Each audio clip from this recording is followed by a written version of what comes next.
Hello friends, good afternoon. কেমন আছো সবাই? আমি ভালোই আছি। আর আজকের ভিডিওটা সকাল থেকে নয়, বিকাল থেকেই শুরু করেছি। তো সেই কারণেই গুড আফটারনুন বলে শুরু করতে হবে। তো দেখো, একটু মাঠের দিকে গেছিলাম বিকালবেলায় দেখতে যে ওই দিকটাতে কি আছে না আছে। তো ওইদিকে পাট গাছ লাগানো ছিল। তারপরে এই যে দেখো, মালঞ্চতে ভরে গেছে। আর যেহেতু এখন বর্ষাকাল, চারপাশে শুধু সবুজে সবুজ। আর এখন আমি ভয়েস দিচ্ছি বাইরের দিকে, মাঠের কাছে প্রায় এসে। দেখো, পাখির ডাকও হয়তো তোমরা এই ভয়েসের মধ্যে শুনতে পাবে। তো দেখো, এখানে লাল শাক লাগিয়েছিল।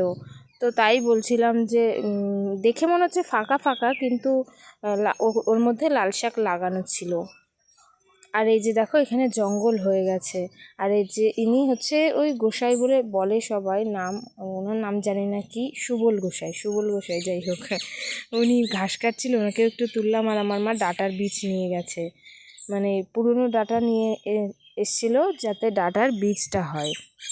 তো তারপর গুড মর্নিং, পরের দিন সকালবেলা ঘুম থেকে উঠেই এই সবুজের ধারেই এসে গেলাম ভিডিওটা শুরু করার জন্য। ভিডিওটা শুরু করার জন্য না, ওই যে একটা ভিডিও আপলোডে বসিয়েছিলাম, তো সেই কারণে ওখানে দাঁড়িয়ে থাকছিলাম। তো নিজেকেও একটু দেখিয়ে ভিডিওটা শুরু করে নিলাম।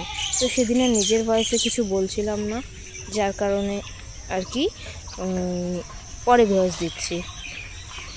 জঙ্গল জঙ্গল হয়ে গেছে একেবারে চারপাশটা, দেখতে সবুজ সবুজ। আর বৃষ্টি হয়ে গেছে, বৃষ্টির জন্য আরোই জঙ্গল। জেঠির গাছে বড় কাঁঠাল হয়ে গেছে, কত জোরে জোরে জল পড়ছে। রান্না করতে আসলাম, রুটি আর ঘুগনি হবে। রুটি হয়ে গেছে, ঘুগনি হচ্ছে।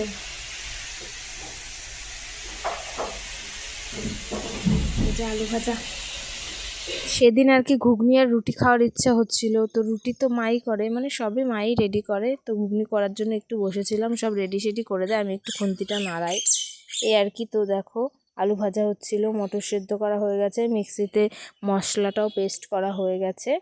তো আলুটা ভাজা করার পর মশলাটা দিয়ে একটু কষিয়ে নেব, এই আর কি। ঘুগনি রান্না যেরকমভাবে করে, তো এর তো আর নতুনত্ব কিছু নেই। অন্যরা আরও অন্যভাবে করে, কিন্তু আমাদের বাড়িতে খাওয়ার একদম সিম্পলভাবেই করেছিলাম। আর একদম তেল মশলা অল্প দিয়ে করার চেষ্টা করেছিলাম। তো খেতে একেবারেই ভালো হয়েছিল, মানে টেস্ট হয়নি সেরকম কোনোই ব্যাপার নেই। এরকম সিম্পলভাবে করেও কিন্তু বেশ ভালো লাগে খেতে। তারপরে দেখো, এই যে মশলাটা দিয়ে দেওয়ার পরে মশলাটা আলুর সাথেই কষিয়ে নেব। আলু আর ভাজা তুলিনি, কারণ অত ঝামেলা করে কি দরকার, যত তাড়াতাড়ি করা যায় ততই ভালো, এই আর কি ব্যাপার।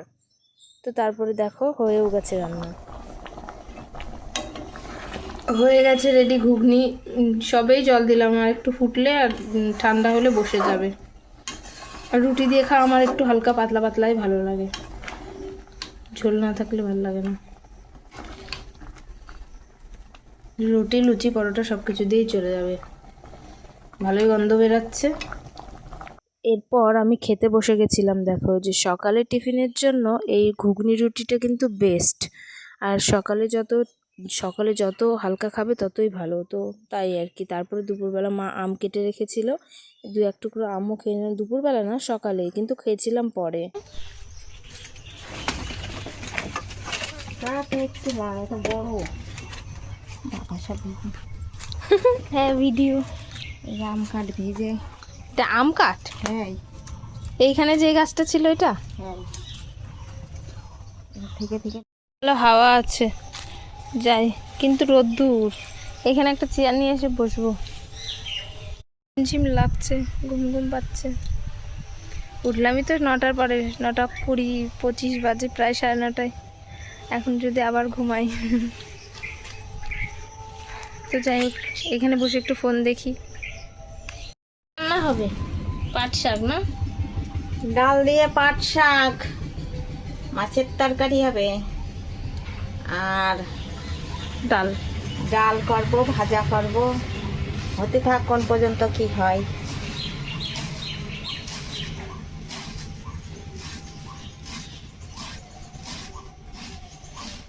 কুচি কুচি করে শাক কুচাচ্ছে। সারাদিন চলে গেল, কোনো ভিডিওই করলাম না। এমনি ভিডিও করতে মনে থাকে না, তারপরে আবার এই বাড়িতে আর টিভিতে সিগন্যাল নেই, ওপরে গিয়ে ডিশ নাড়ানাড়ি করছে। সেই আগেকার দিনে অ্যান্টানার মতো অবস্থা। আসেনি এখনো। কি পরিস্থিতি টিভির বলো তো। ডিশটা মনে হয় খারাপ, আর নাহলে মেঘ নেই, কিচ্ছু নেই, খালি খালি কেন চলবে না? মেঘের সময় সিগন্যাল থাকে না। আর এই যে দেখো কি এগুলো, কি কেউ চিনতে পারছো দেখে? আমসত্ত্ব দিয়েছে কতগুলো থালায়, দেখো।